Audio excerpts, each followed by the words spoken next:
Our Heavenly Father, we honor you, we worship you, we love you. We welcome you sa aming kalagitnaan. Lord, it is said in your word, whatever we do it for your glory alone. Sa aming pakikinig na yung salita, huwag mo, Panginoong, hahayaan na manakaw ito ng kaaway. Let our hearts, our eyes, our spirit focus on you. Holy Spirit, we welcome you to touch the lives of your people right now. I-magnify mo yung kapangyarihan ng yung salita sa umagang ito sa puso ng mga narito, Lord, nakakarinig. Hindi lang, Panginoon, dito sa loob ng iglesia nito, na bulwagang ito. Even, Lord, sa online. I-captivate mo, Lord, yung heart nila. I-captivate mo yung attention nila. I-captivate mo, Lord, yung focus nila, Panginoon, sa yung word. At tunay nga, Panginoon, mapalakas kami, ma-challenge kami nito, Panginoon. Upang lalo kami, Panginoong, humawak, mamuhay according sa iyong salita.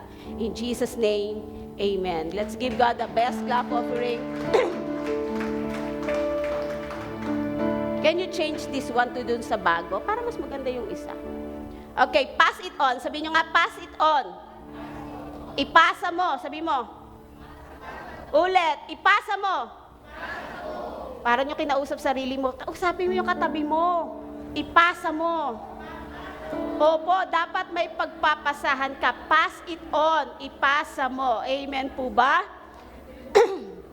Okay. Buksan natin ang ating Biblia mula sa Judges 2, verse 7 to 10. Mga hukom, 2, 7 to 10.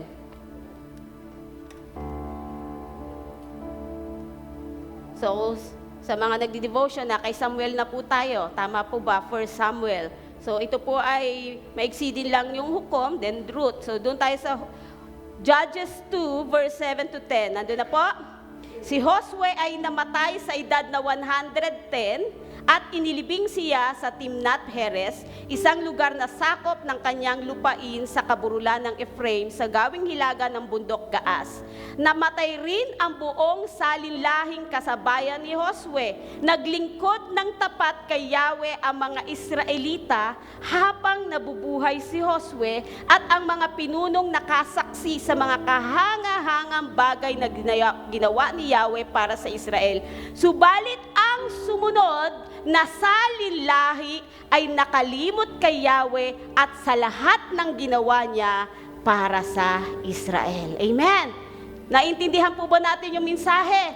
So, meron po tayo dito makikitang 4 na henerasyon o 3 hanggang 4 na henerasyon mula po kay Joshua. Ang book po ng hukom o Judges ay naghahayag o naglalaman ng kasaysayan ng bayang Israel pagkatapos mamatay ni Joshua. Amen. Tama po ba? Naintindihan niyo po ba? At pag ating pong binasa mula sa chapter 1 hanggang sa katapusan nito, makikita po natin yung paulit-ulit na pangyayari sa buhay ng bayang Israel. Kapag po sila ay sumusunod sa kautusan ng Diyos, sila po ay pinagpapala. At kapag po sila ay pinagpapala, na-enjoy nila ang pagpapala, nakakalimutan nila ang Diyos. At ang bunga ng pagkalimot nila sa Diyos, sila po ay natatalo ng kaaway. At anong gagawin nila? Natalo sila, napahirapan sila, inalipin sila, lalapit sila sa Diyos, hihingi ng tawad. Ano naman ang Diyos natin? Dahil siya ay mapagpatawad, mapagmahal, patatawarin ang bayang Israel, muling pagpapalain. Amen po ba?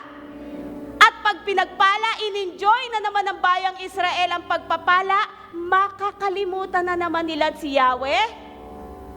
Pagkatapos nilang makalimutan, sila na naman po ay mapapahamak, magiging alipin. Amen? Paulit-ulit na cycle ng buhay ng bayang Israel. Bakit kaya ganon?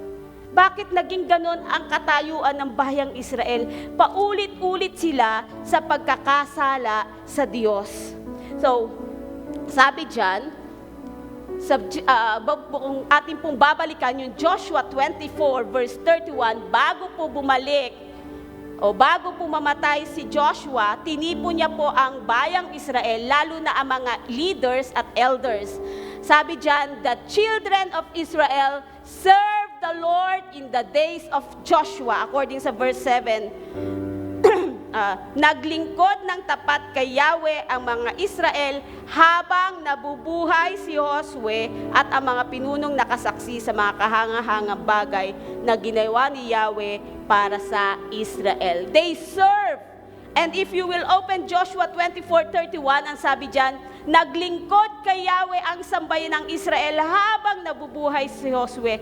Kaya kahit wala na siya, nanatili pa rin silang tapat kay Yahweh. Sabi nyo nga, tapat kay Yahweh. Habang nabubuhay ang mga pinunong nakasaksi sa lahat ng mga ginawa ni Yahweh para sa kanila. That time, after na si Joshua po ay humalili kay Moses bilang leader, pinuno ng bayang Israel, si Joshua, bilang pinuno, kasama niya ang mga leader, na experience nila first hand ang kapangyarihan ng Diyos. Nakita nila kung paano kumilos ang Diyos, nakita nila ang mga kamanghamanghang gawa ng Diyos, naranasan nila ang kamanghamanghang gawa ng Diyos. Amen po ba? Si Joshua at ang mga leader na kanya pong kasama, they fought. Pinaglaban nila ang promised land. At mula doon sa pakikipaglaban na yon, naranasan nilang matuyo. First hand nilang nakita, first hand nilang naranasan na natuyuin ni Lord on Jordan River para sila makatawid. Bakit extraordinary? Because that time, panahon po yun ng tagbaha. Ibig sabihin, malakas ang agos ng tubig. Ngunit sa Diyos, walang imposible. Ganon yung power ni Lord na na-experience ni Joshua at ng kanyang mga leader. At that time na sila po ay nangunguna, they also experienced that the walls of Jericho fall apart. Sa pamumuno ni Joshua, nakita nila hindi sa sarili nilang lakas, hindi sa sarili nilang tapang, bumagsak ang pader ng Jericho, kundi sa kapangyarihan ng Diyos.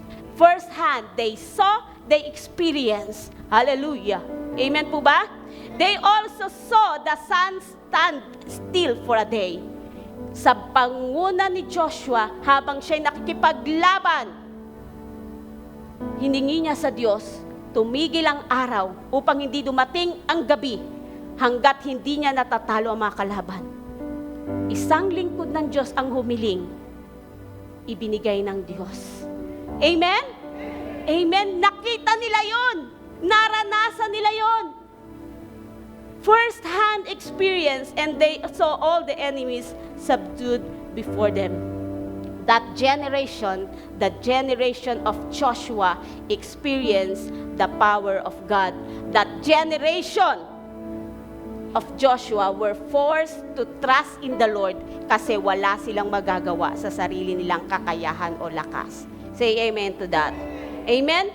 Ang henerasyon ni Joshua, ang tunay na nakaranas ng hardship and sacrifices para lamang makarating sa promised land.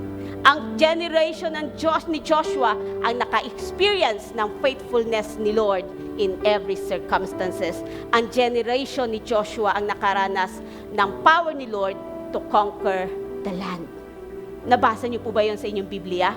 Na-amaze po ba kayo habang binabasa niyo kung paano sinasamahan ni Lord ang bawat tribe ng Israel, the 12 tribes of Israel, para lamang magkaroon ng kanilang bahagi, lupain, ang bawat angkan, hindi po pamilya, ang bawat angkan ay magkaroon ng kanya-kanyang lupain sa pangako ng Diyos.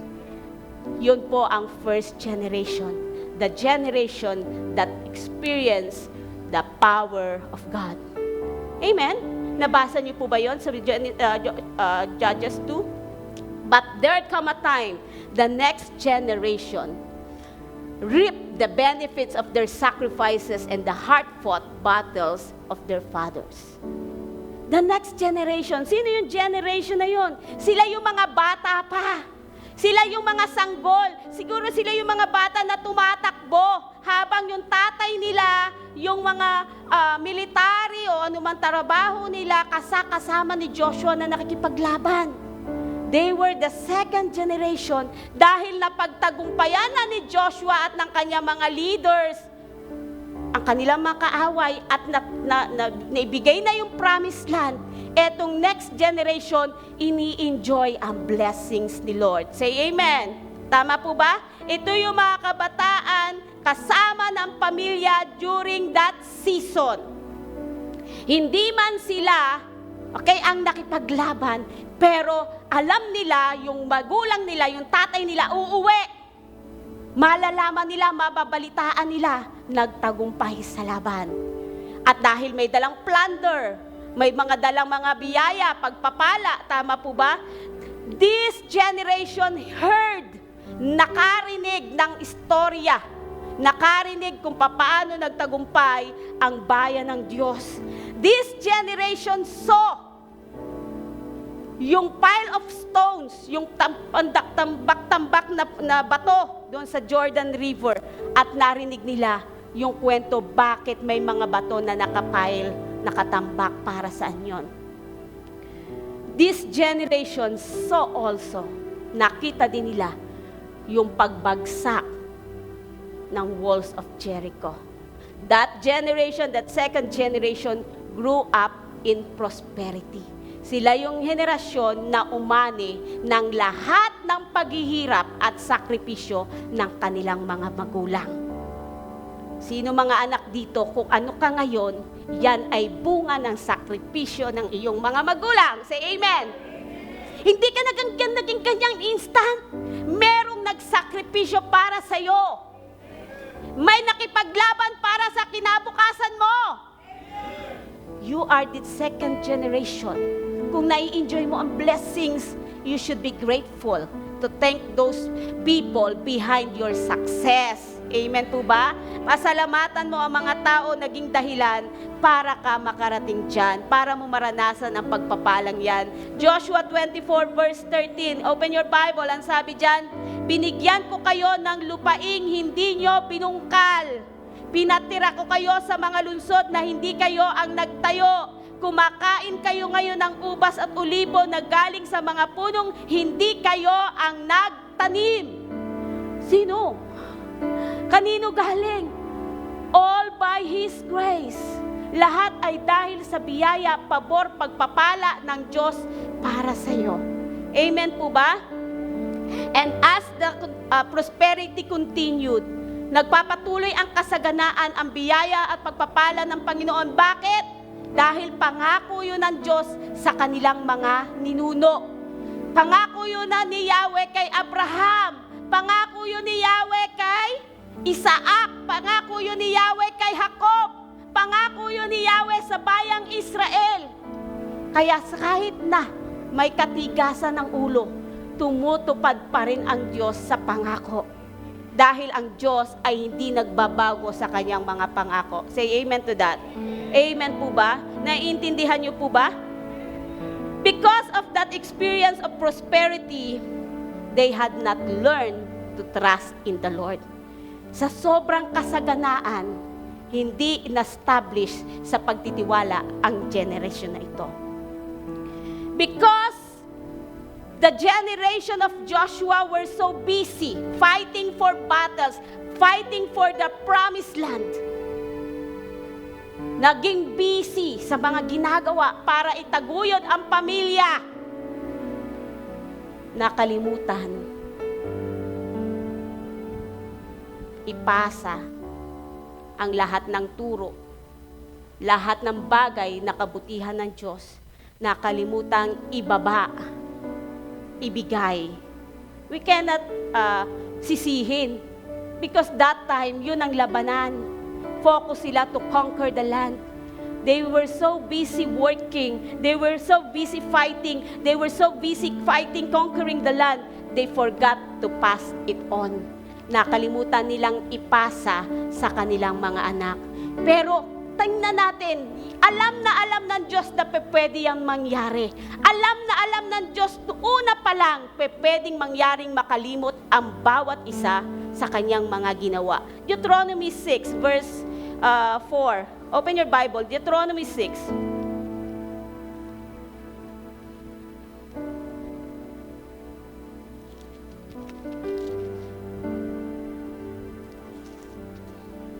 Sabi doon, pakinggan mo, O Israel, si Yahweh na ating Diyos, ang tanging Yahweh. Ibigin mo si Yahweh na iyong Diyos ng buong puso, buong kaluluwa at buong lakas. Ang mga utos niya'y itanim. Itanim nyo sa inyong puso. Verse 7, ituro ito sa inyong mga anak. Pag-aralan ito sa inyong tahanan, sa inyong paglalakbay, sa inyong pagtulog sa gabi, at sa inyong pagbangon sa umaga. Ipulupot ninyo ito sa inyong mga kamay bilang tanda, itali sa inyong noo, isulat sa mga hamba ng pintuan ng inyong bahay at mga tarangkahan. Bakit niya to sinabi? Kasi alam ng Diyos, may possibility maging makakalimutin tayo. May possibility na hindi natin to maipasa. Kaya ginawa niya tong mandato sa bayang Israel. Ang sabi niya, ituro ninyo ito sa inyong mga anak. Sa gabi, sa umaga. Walang instances o walang excuse kang masasabi kay Lord para hindi mo ito ituro, para hindi mo ito ipasa sa iyong mga mahal sa buhay. Amen po ba? Upang hindi makakalimot ang bayan sa Diyos. Sapagkat ano po nangyari? There comes a time, the next generation, then there arose another generation after them, which knew not the Lord, nor yet the works which He had done for Israel. Bakit? Hindi nila kilala si Yahweh, hindi rin nila alam ang mga ginawa ni Yahweh. Ito po ang bunga niyan. Ang mga Israel, verse 11 to 14 ng Judges 2, ang mga Israel ay gumawa ng mga kasamaan laban kay Yahweh at sumamba sila sa mga Baal, tinalikuran nila si Yahweh, ang Diyos ng kanilang mga ninuno na nagligtas sa kanila sa Ehipto. Naglingkod sila at sumamba sa mga Diyos-Diyosan ng mga bayan sa kanilang paligid. Kaya nagalit sa kanila si Yahweh, itinakwil nila si Yahweh at naglingkod sa mga Baal at kay Astaroth. Dahil dito nagalit si Yahweh sa Israel at sila'y hinayaan niyang matalo ng kaaway at samsamin ng ari-arian. Tuwing makikipagdigma sila, hindi na sila tinutulungan ni Yahweh tulad ng kanyang babala, kaya't wala silang kapanatagan. There comes another generation, ang henerasyon na hindi kilala ang Diyos at di alam ang mga ginawa ng Diyos. Ito po yung mga henerasyon na doon ay pinanganak sa Promised Land. Nakuha natin, the first generation kay Joshua, fighting for battles. The second generation, yung mga anak ni Joshua, anak ng mga leaders ni Joshua, nakita nila yung pakikipaglaban, yung kapangyarihan ng Diyos dahil sa mga magulang nila. But the third generation, doon ay pinanganak sa Promised Land, hindi na nila nakita, nagawa ang mga gawa ng Diyos sa kanilang buhay. Sa akin pong inaatira na discipleship, online discipleship, narinig ko ito sa kanya. Ang sabi niya, there's no success without succession. Walang katagumpayan kapag walang magmamana ng iyong pinagtagumpayan. There's no success according kay Reverend Paul J. Chadra ng IDMC. God intended that the children of Israel, God intended that the children of CSF should always hear of Him and His awesome works. Kaya yung ina-announce dito, yung ating mga little governors, 10 o'clock to 11, hindi po ibig sabihin nun, darating po kayo ng 10 o'clock kasama po inyong mga anak. Kailangan po, nasa loob ng church building na ito, ang inyong mga anak, kahit ilang taon yan, nasa loob ng church, kasama nating nagwo-worship. Kung gusto nyong umaawit, sumasayaw ang mga anak nyo, nagpupuris kay Lord habang bata pa, sanayin nyo silang nakakarinig ng mga awiting makadiyos. Kung ayaw nyo silang umawit ng mga makamundo at puro murang mga kanta. Tapos magagalit kayo, saan nyo nakuha yan? Bakit ganyan ang bibig mo? Di kita tinuturuan, wala nagmumura dito sa bahay. Saan? Saan nakuha? Saan nakuha ng mga anak mo? Bakit ganun yung bibig? Bakit ganun yung language niya? Wala namang ganung language sa loob. Ikaw ba, nagulang, gusto mo ba matutong magmura anak mo? Di ba hindi? Saan nila nakuha? Sa labas. That's why, mga magulang, it's very important ikaw at ang iyong mga anak habang nasa iyo pa ang iyong mga anak, kaya so matanda na yan. Hanggat ikaw ang nagpapakain dyan, merong kakayahan, authority na dalhin sila sa gusto mong dalhin sila. Amen? Dalhin mo sila sa loob ng iglesia. Makarinig sila ng mga awitin. Hayaan mo sila magtaas ng kamay, magpuri sa Diyos. Dahil kapag hindi mo yan ginawa ngayon, bata pa naman. Nayayo ako magsimba. Sige. Mami, marami akong assignment gagawin. O sige. Subukan mong umagsigi-sigi ka. Ang mundo, mabilis mag-equip. Ang mundo, mabilis mag-disciple ng anak mo. Tapos ngayon magtataka ka, ang tinding manuwag ng anak mo sa'yo. Mas matindi pa yung sungay mo. Nung ikaw yung anak, ganito lang ang sungay mo. Yung anak mo ngayon, ganyan yung sungay. Tama ba? You have to bring your children. You have to bring your spiritual children as well sa loob ng church. Malaki po ang impact niyan kung ikaw mismo ang nakikita niya pumupunta sa church. Huwag mong itutulak kung ikaw naman hindi napunta sa church regularly. Hello? No success without succession. Kaya sabi dyan, somehow, in all of the prosperity they were enjoying, they failed to keep the commandments to instruct their children. Bata pa naman, okay yan. Habang bata, turuan nyo mag-pray. Habang bata, turuan nyo magpasalamat kay Lord. Kahit konti maliit na bagay na natanggap nila, turuan nyo mag-thank you kay Lord. Dadalhin niya yan pagtanda.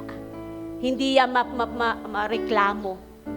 Hindi lalaki ang anak mong generation ng mareklamo, kundi generation na grateful kay Lord. Little, small, or big, marunong siya mag-appreciate ng blessings ni Lord. Say amen to that. Amen? Hallelujah! Napakabuti ng Diyos.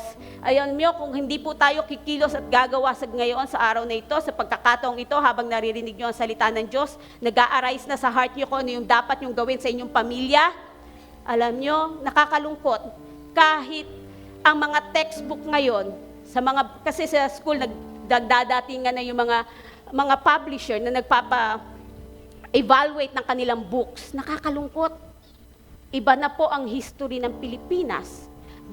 Merong mga publisher na wala na po ang history ng martial law.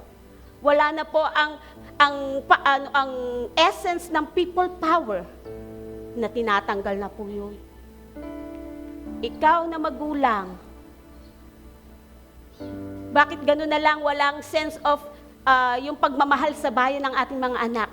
Bakit? Kasi yun nakikita nila sa social media. Lumaban na lang ng lumaban. Walang pagmamahal sa bayan. Amen? Ano ngayon ang description ng civics book about family?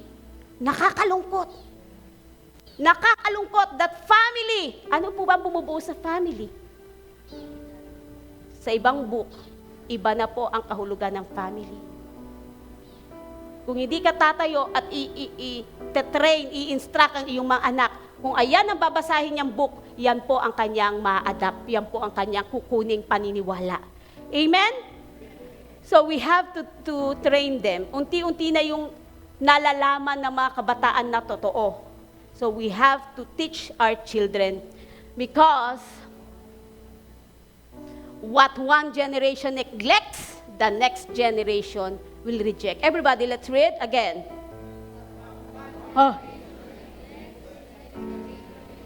Anumang pagwalang bahala mo sa ngayon, ano ang dating niyan? Wala pong gagawin ang next generation. I-reject niya, hindi niya tatanggapin. Kung ngayon pa lang sa henerasyon mo, nineneglect mo na ang responsibility mo, ang accountability mo para sa yung children mo, i-reject niya ang lahat. So it is our duty, sabi, the book of Joshua, ayan, ang liit, shows us the danger of failing to pass the gospel, the danger of failing to pass the Word of God to our generation that follows. So I'm asking everyone to be intentional. Huwag po nating gawing light, huwag po nating gawing biro ang ng salita ng Diyos sa ating pong susunod na henerasyon about who God is and about what God has done to our generation. Huwag mong gawing biro at huwag mong gawing light lang. Ipakita mo sa kanila, ihayag mo sa iyong mga anak kung gaano kabuti ang Diyos sa iyo, kung gaano ka pinagpala at gaano ka pinagkatiwalaan ng Diyos upang sila man ay magtiwala sa Diyos na pinagtitiwalaan mo. Kung ikaw mismo sa bibig mo naririnig ng iyong mga anak ang iyong kawalan ng pagtitiwala, kawalan ng pag-asa sa Diyos, yun din ang kanilang aaksyonan. Kung ikaw sa puso mo wala kang desire to go to church every Sunday, makikita mo yung mga anak mo, possible din, wala rin siyang interes. Kasi hindi mo pwedeng i-push sa anak mo ang isang bagay na hindi niya nakikita ang ginagawa mo. But you can push to them kapag ginagawa mo. Amen po ba? Hindi mo maipipilit sa anak mong gawin ito kung ikaw mismo hindi mo ginagawa. If you're not praying day and night, hindi ka nila nakikitang lumuluhod, hindi ka nila nakikita nagbabasa ng Biblia, and then you're asking them to read the Bible and pray, hindi niya gagawin yan. You have to model. You have to model. Amen po ba? Kaninang umaga, habang po ako nagpe-pray, ang bilis ng revelation ni Lord, I'm asking, Holy Spirit, touch my lips. Ikaw ang magsalita. Pangunahan mo ako sa pag-share ko ngayon. And that word, nag-emphasize sa akin, na-impress si Lord. Habang nagpe-pray ako niyan, ang sabi niya, and I write it down. That's why mahalaga po may journal kayo. You have the notebook. Kapag nangungusap si Lord, isulat mo. It's very mabilis. Sabi niya, habang nagpe-pray ako, model to your children, model to your family, model to your community how important Jesus is in your life. Sabi ko, ouch, grabe. While I was praying for this word, sabi ng Holy Spirit, impress in my heart, model to your children that going to church is important. Model to your children that serving Him is important. Model to your children that Jesus is your top priority, nothing else. Amen? Pag hindi mo yan iminodel, hindi mo yan ipinakita, mahirap mo yan maipagawa sa iyong mga anak. Ikaw ang titingnan ng iyong mga anak. Say amen. What one generation, pero pag nakikita niyang pinapahalagahan mo ang paglilingkod sa Diyos. Pinapahalagahan mo, mahalaga ito anak, hindi natin ito gagastusin kasi ito'y pagbabalik pa sa salamat natin kay Lord. Etong tithes na ito, hindi natin pwedeng itong galawin. Ito'y kay Lord. Pag nakikita ng anak mo, gaano ka-importante sa iyo ang pag-honor kay Lord, ang pagbabalik pa sa salamat, gagawin niya rin yan. Grabe kahagabi habang nagsisharing kami sa life group, meron kaming pinag-uusapan doon and sabi ng isang OFWs natin, by the way, I welcome Ate Joanne Fajardo sa life group. Nag-join na siya kahapon sa life group and nakakatuwa naman. Sabi niya, may nagtanong daw sa kanyang katrabaho niya, Pilipino din, bro,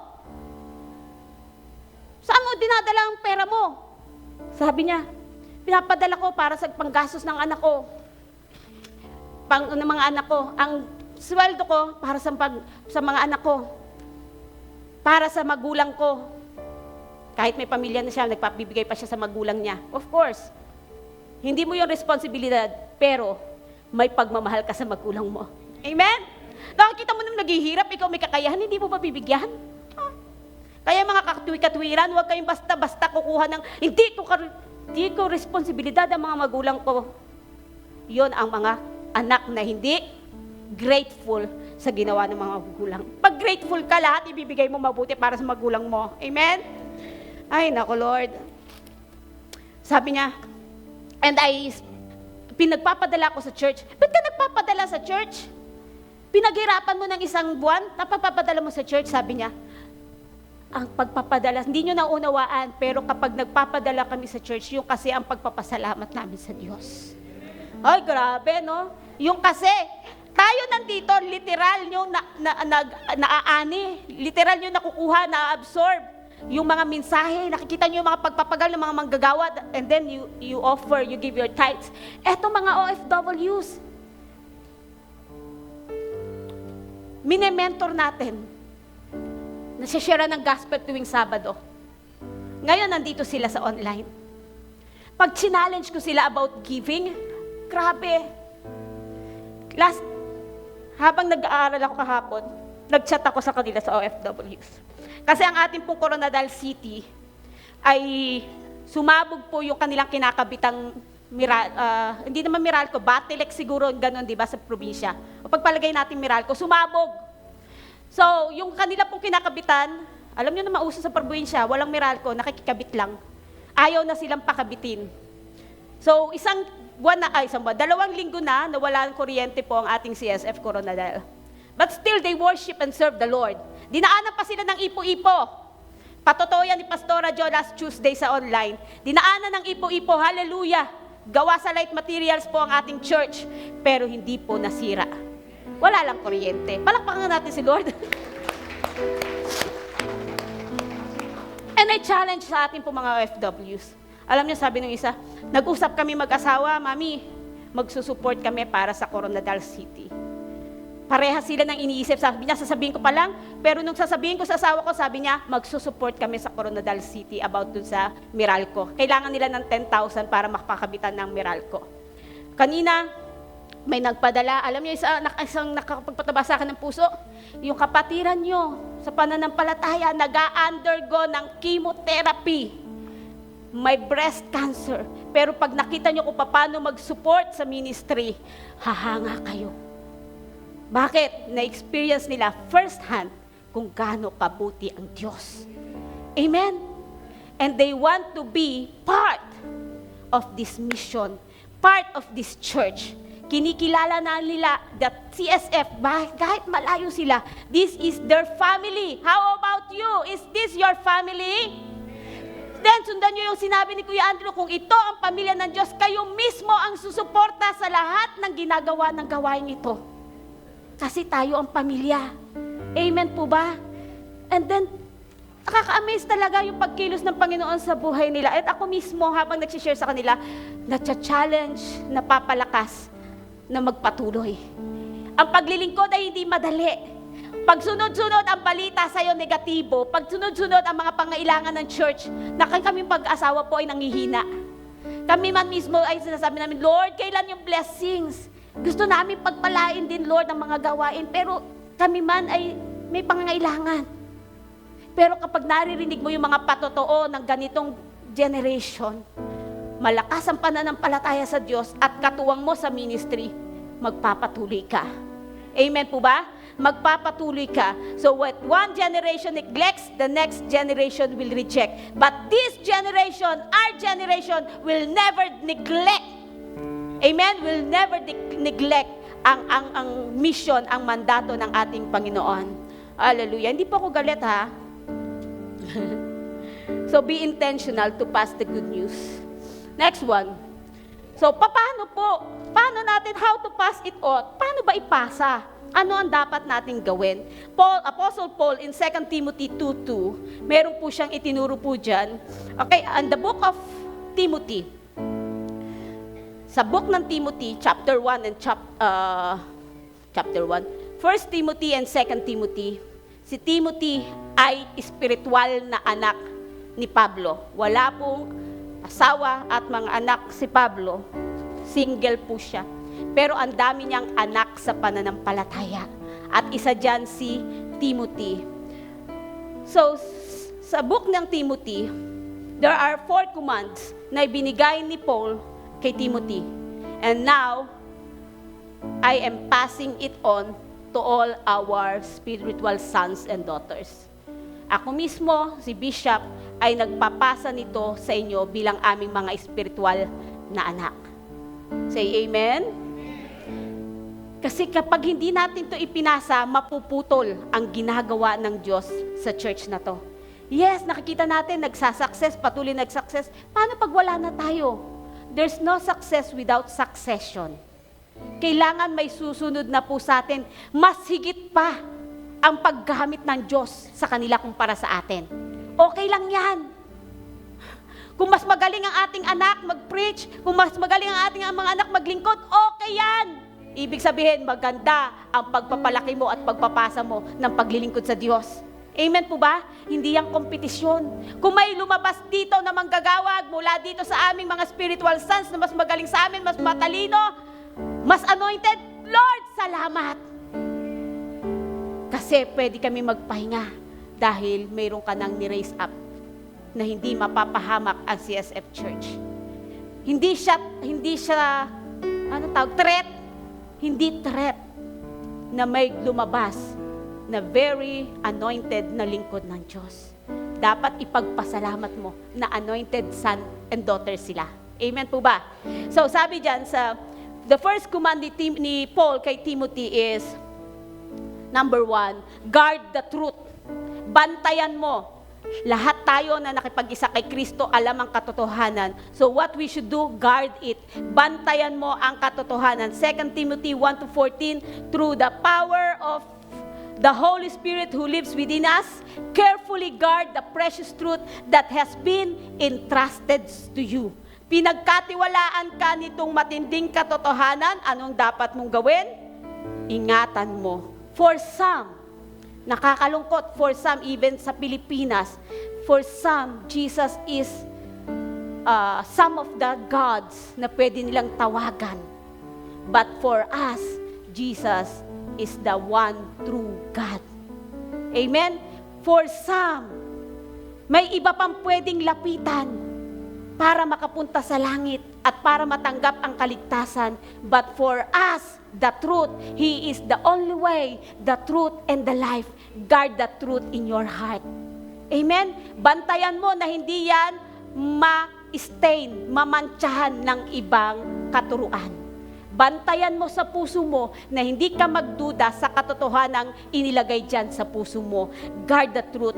Al daming fake news, matuto kang mag-fact check. Matuto tayo upang hindi tayo madaya.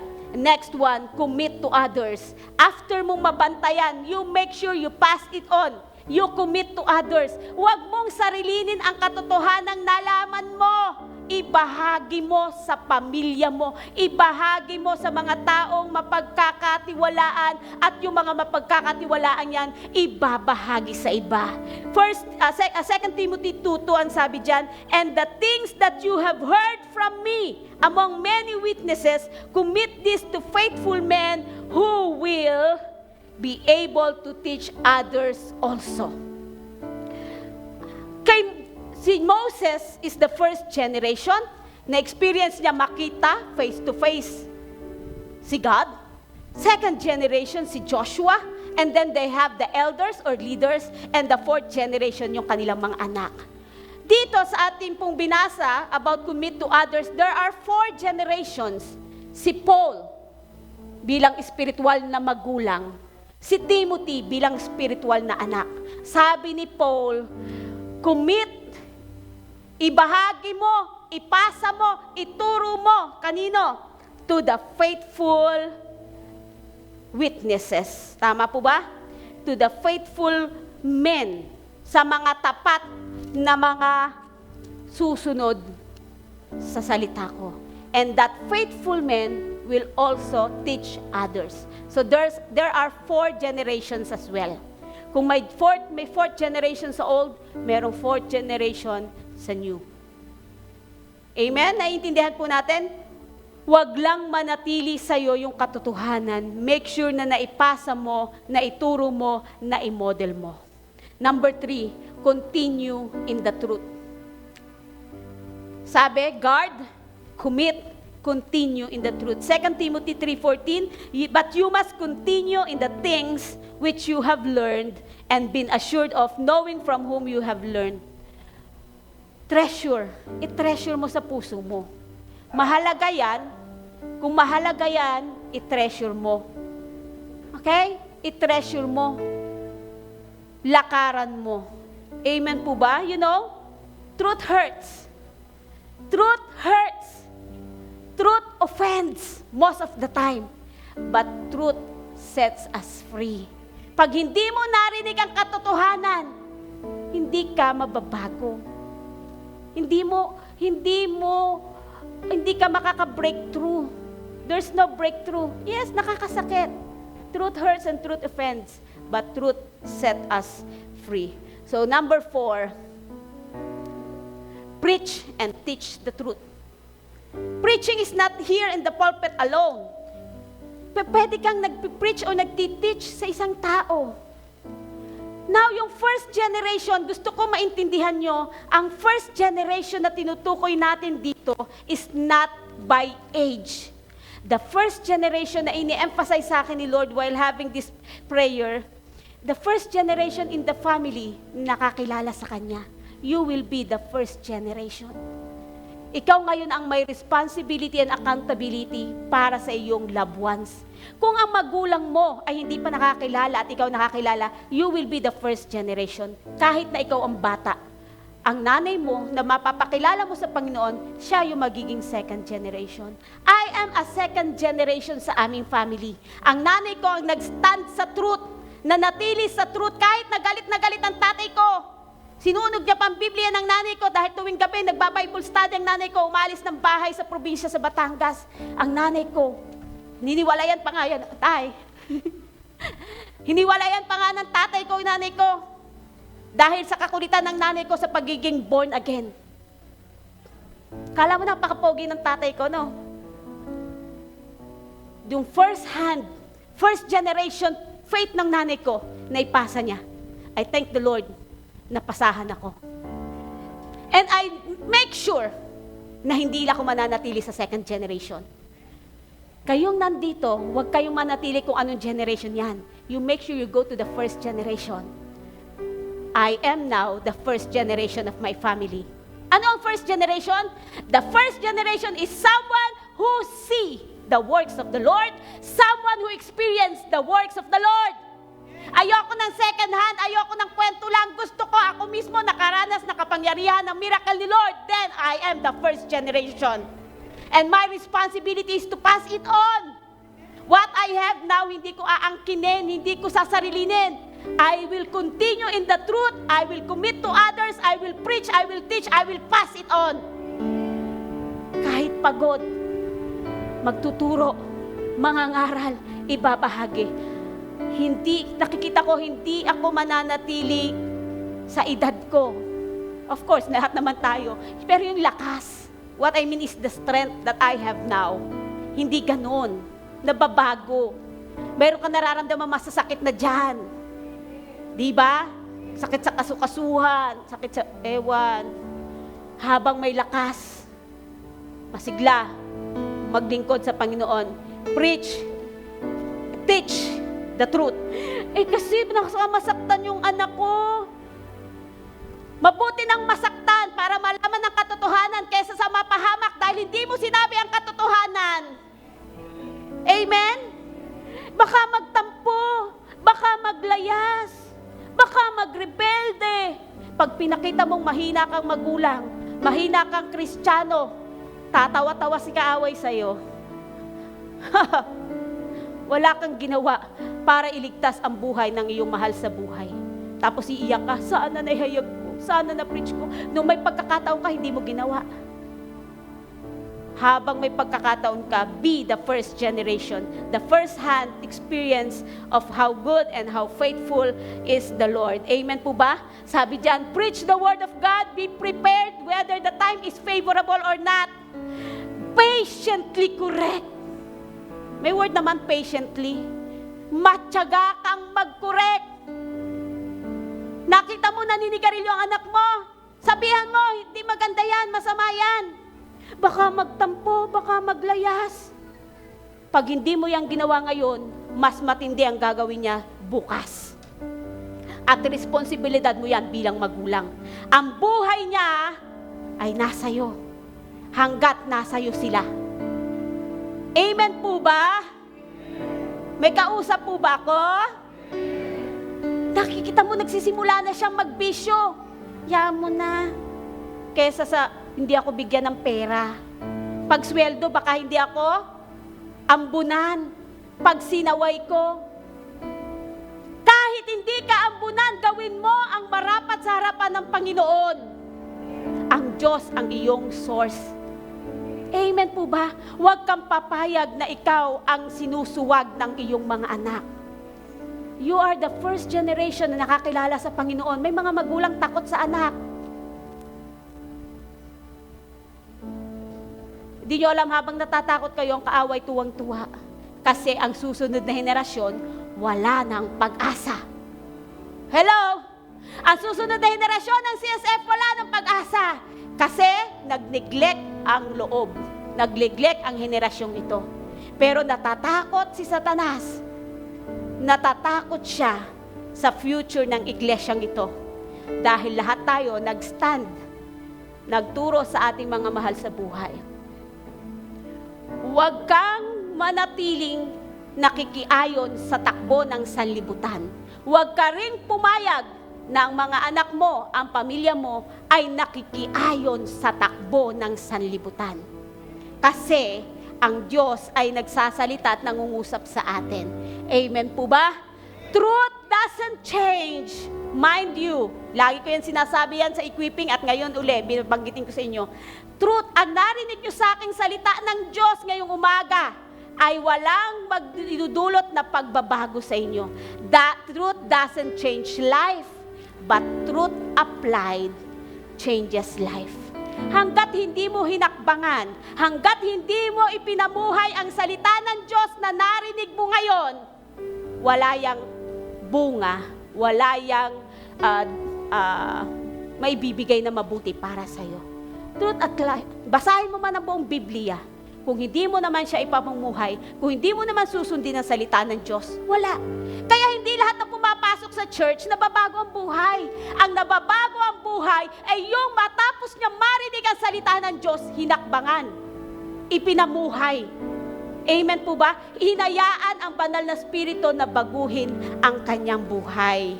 Tama po? Naiintindihan po ba natin?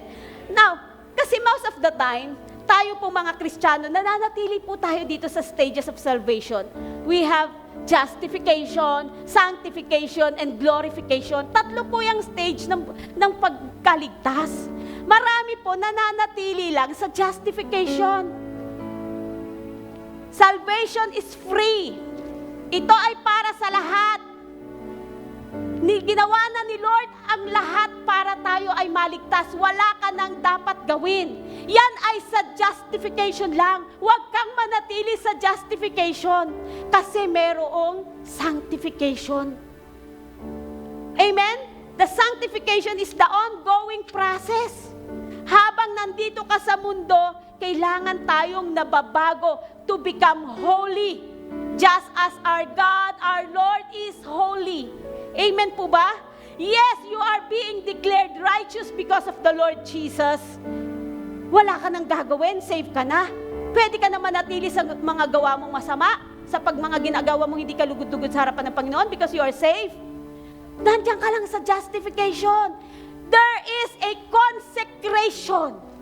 Ang consecration, ang proseso na ating pong pagdadaanan. Consecration over convenience. Kaya nga yung John 6:66 sabi doon, most of His disciples, mga alagad ni Kristo, sabi doon, turn back unto Him. Tumalikod kay Jesus, they no longer walk with Him. Bakit?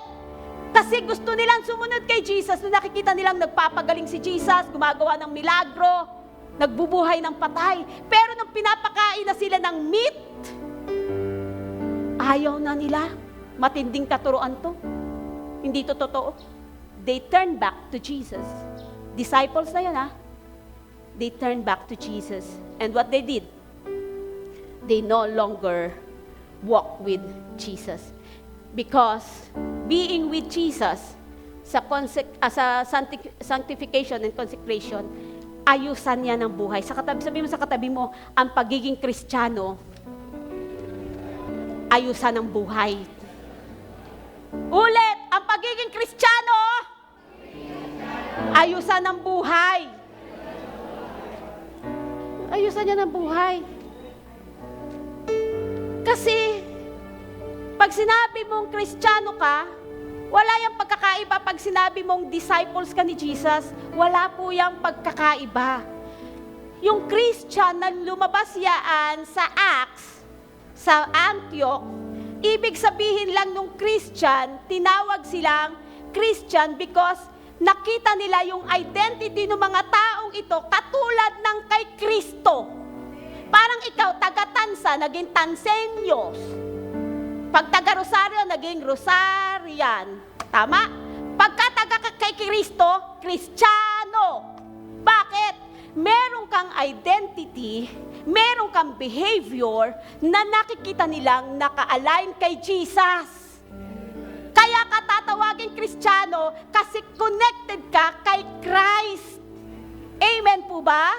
Naintindihan po natin? Yun po ang ibig sabihin po noon. So ang pagiging Kristiyano o disipulo ni Kristo ay ayusan ng buhay. Hindi po tayo nag-stop sa salvation. Dapat nag-a-undergo po tayo sa sanctification o consecration. Nababago ang buhay. Sino magbabago ng buhay natin? Si Lord. You are Jesus' disciples.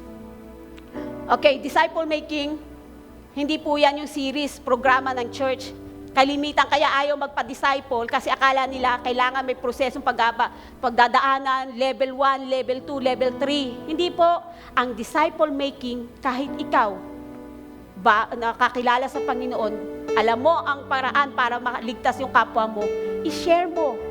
Disciple making is bringing people in right relationship with God. That's it. Ang disciple making, hindi yung level 1, level 2, level 3 para maging leader ka. Hindi. Disciple making is bringing people. Dalhin mo yung mga tao in right relationship with God as you have now.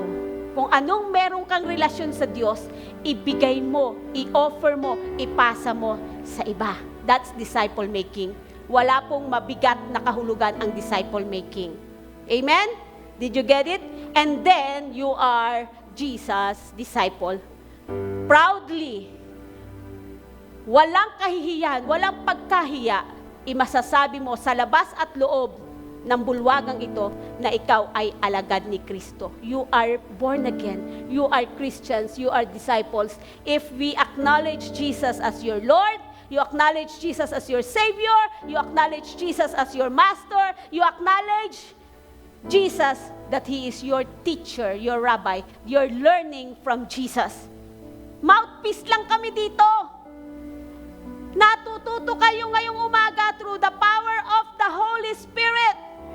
You're learning from Jesus and you are changed by Him. Nababago ka. Habang nagpapaturo ka, nababago ang buhay mo. Kasi nga, ano nga ang disciples? Baguhan ng buhay, ayusan ng buhay. And after that, you are engaged in the mission.